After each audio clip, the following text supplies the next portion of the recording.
Selamat siang para netizen dimanapun kita berada, salam inspirasi bagi kita semua. Hari ini sebenarnya Anies Baswedan terkait dengan Formula E yang dituduhkan dan dilaporkan ke KPK.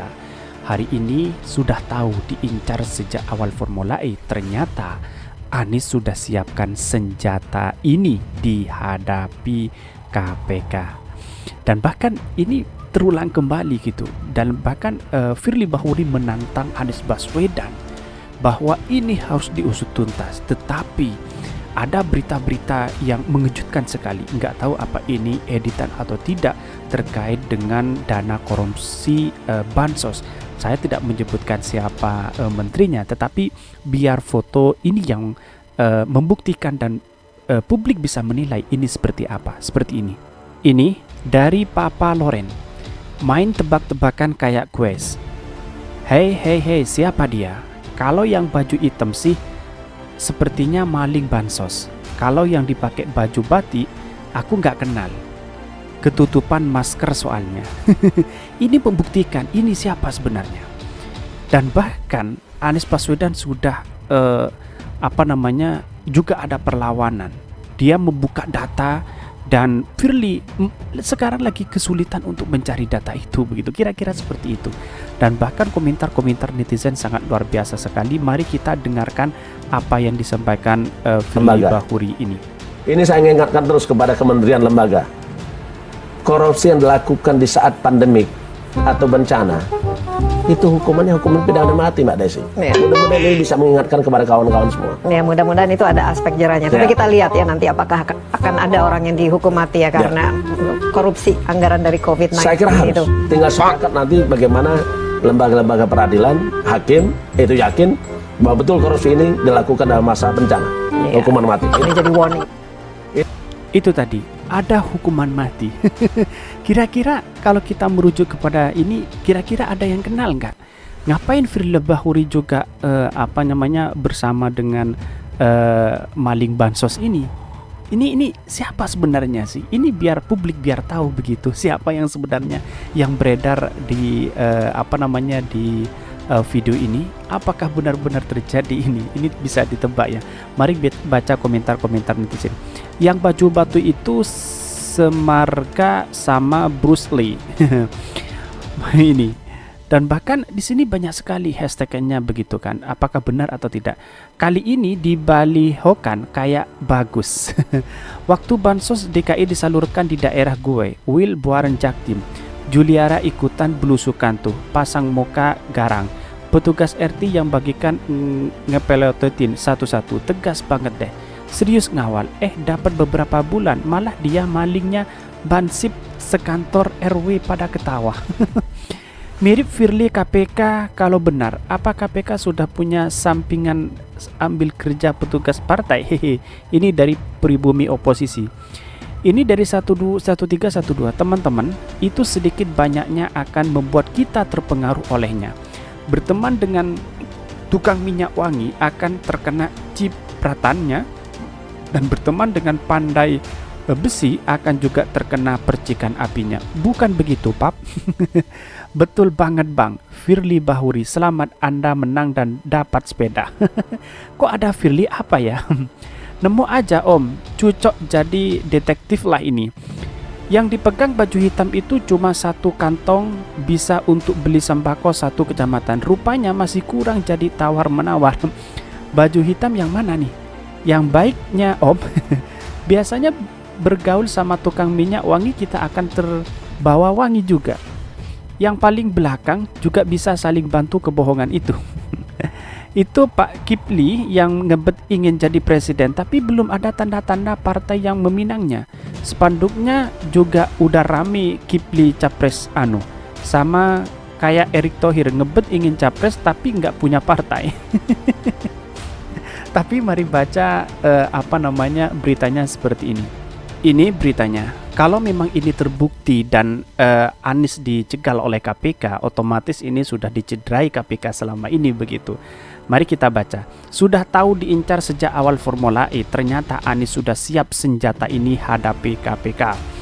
Dikutip dari berita Id.com Rabu malam 7 September 2022 mengenakan seragam dinas putih biru. Anies Baswedan keluar dari pintu kaca gedung KPK Jalan HR Rasuna Said Jakarta. Rupanya Anies sudah siapkan senjata. 11 jam melayani aneka pertanyaan penyidik tampaknya tak membuat Anies terburu-buru pulang. Sebaiknya berbekal mikrofon yang dibawa stafnya. Dia melayani pertanyaan awak media yang berjam-jam menunggu. Ini momen langka. Biasanya orang yang telah diperiksa KPK buru-buru pulang menghindar pertanyaan wartawan.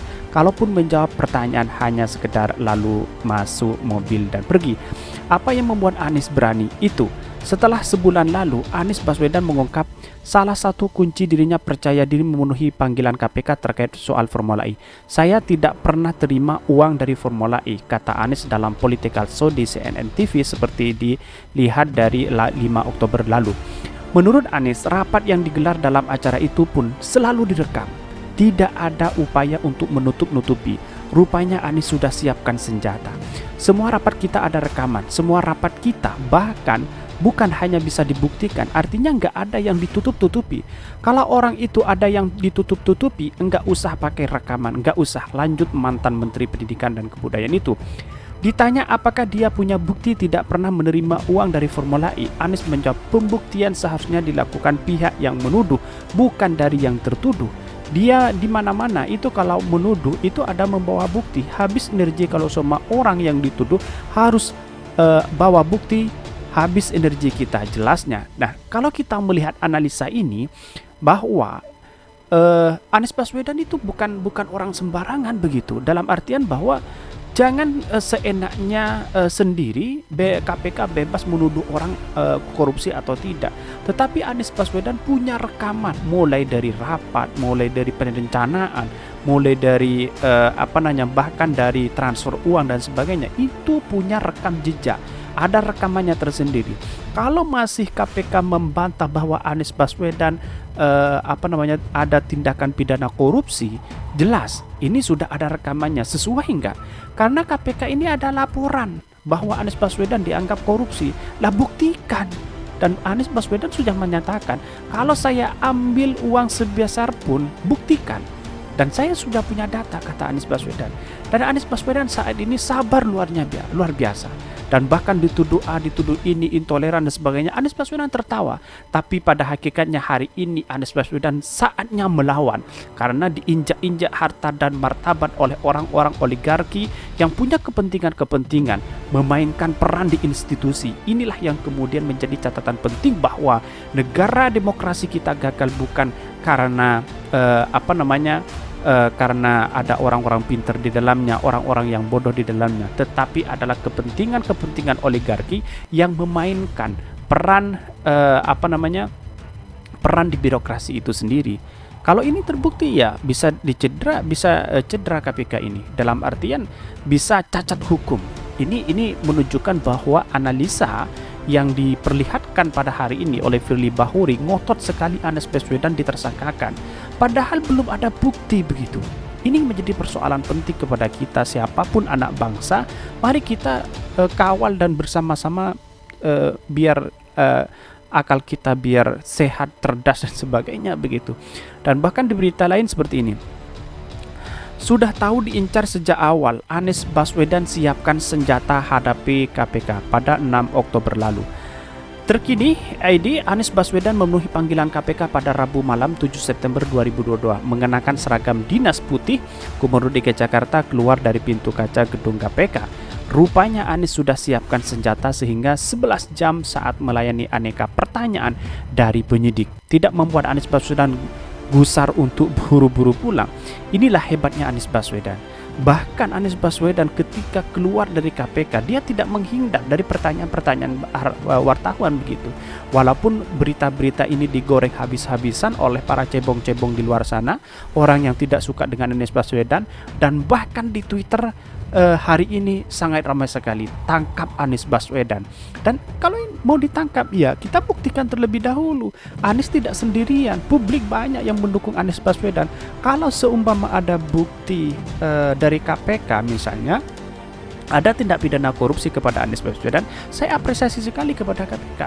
Tetapi kalau tidak ada, ngapain kita mengurus orang-orang yang tidak ada korupsi sama sekali begitu? Ini sudah jelas ada penjagalan Anies Baswedan begitu di Pilpres 2024. Dan bahkan kita buktikan dari foto tadi, dari foto tadi itu sudah jelas siapa sebenarnya. Jangan-jangan dia kenal. Seharusnya Dewan Pengawas harus bergerak begitu. Apakah benar-benar kenal dengan orang-orang seperti ini misalnya? Seperti ini. Apakah dia kenal dengan orang-orang seperti ini? Ini. Kenal nggak? Firly Bahuri dengan orang-orang ini kenal nggak? Siapa ini sebenarnya? Kenapa Firly Bahuri turut mengawasi? Kenapa dia ada di samping ini? Ini ada yang mengatakan baling bansos dan sebagainya. Apa sekarang tindak pidana dari KPK terhadap tindakan ini? Omongannya Firly Bahuri akan dihukum mati kalau ada korupsi di COVID-19. Ternyata ini foto ini sudah membuktikan begitu betapa luar biasanya hari ini orang-orang yang punya kekuasaan begitu. Dan mari kita kembali ke beritanya tadi. Kalau seumpama ini benar-benar terjadi, ya kita tahu bahwa semua orang punya berhak untuk melawan begitu. Dan bahkan di sini menghindari pertanyaan dari wartawan, kalaupun bisa menjawab hanya sekedar lalu segera masuk mobil dan pergi. Dan bahkan Anies membeberkan bahwa setiap rapat yang digelar selalu direkam. Tidak ada upaya untuk menutup-nutupi. Rupanya Anies sudah disiapkan senjata. Jadi Anies itu bukan orang yang bodoh yang kita pikirkan harus disangkakan. Ini sudah ada buktinya. Ada rekaman mulai dari Formula E dan sebagainya. Apakah Anies masih dituduh korupsi? Inilah pertanyaan besar bagi kita semua begitu. Untuk KPK ya kalau ada kepentingan tersendiri yang lewat KPK untuk menjegal Anies Baswedan bisa jadi seperti itu. Dan bahkan dalam berita lain seperti ini sudah tahu diincar sejak awal Formula E, ternyata Anies sudah siapkan senjata hadapi KPK. Dia sudah diincar awal Formula E. Kenapa? Karena Formula E kalau tidak dilanjutkan maka Anies dianggap gagal. Kalau dilanjutkan Anies dihadapkan dengan tindak pidana korupsi dan sebagainya. Bahkan temuan BPK sampai 3 kali audit tidak pernah menemukan sedikit pun terhadap korupsi di tubuh di event Formula E ini. Ini jelas-jelas publik bisa menilai sendiri apa yang sebenarnya terjadi begitu. Jadi kalau KPK konsisten independen untuk melanjutkan sesuai dengan undang-undang, saya apresiasi kalau ada temuan dari tindak pidana korupsi. Tetapi kalau tidak ada, mungkin ya bisa saja ada bisikan-bisikan tertentu untuk menghadapi di Pilpres 2024 sehingga Anies Baswedan tidak lagi dicapreskan dari Partai Nasdem dan sebagainya begitu. Karena ini luar biasa dan bahkan kalau menurut saya pribadi ini KPK juga terburu-buru mendesak Anies Baswedan segera ditetapkan tersangka pidana event Formula E. Dan bahkan dari penyelidikan disuruh naik ke tahap penyidikan. Ini artinya apa? Artinya ini orang-orang yang mengincar Anies Baswedan saat ini luar biasa. Tetapi Anies Baswedan tidak sendirian. Ada Partai Demokrat, ada Partai Nasdem, ada Partai PKS, dan ada simpatisan-simpatisan lainnya untuk mendukung Anies Baswedan ke depan.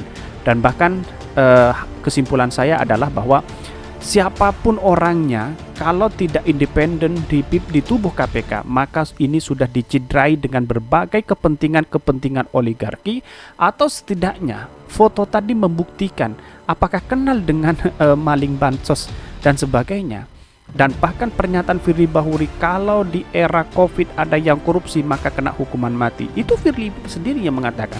Tetapi foto itu menunjukkan Firly kenal nggak sama itu. Ini tebak-tebakan, mungkin publik bisa menilai siapa sebenarnya itu, atau jangan-jangan bisa diedit atau tidak, saya tidak tahu. Tapi membuktikan dari situ itu keaslian dari foto itu sekiranya kalau dilihat dia asli begitu. Apakah tidak kenal itu? Dan bagaimana tindak lanjutnya sekarang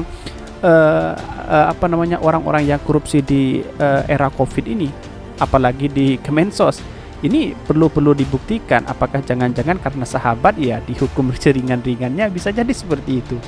Jadi kesimpulan saya seperti itu. Mungkin itu yang kami sampaikan. Tonton terus channel Hodari Podcast Rakyat ini karena ada berita-berita menarik dan viral setiap harinya. Salam para netizen, salam inspirasi bagi kita semua. Jangan lupa di subscribe channel YouTube Hodari Podcast Rakyat ini.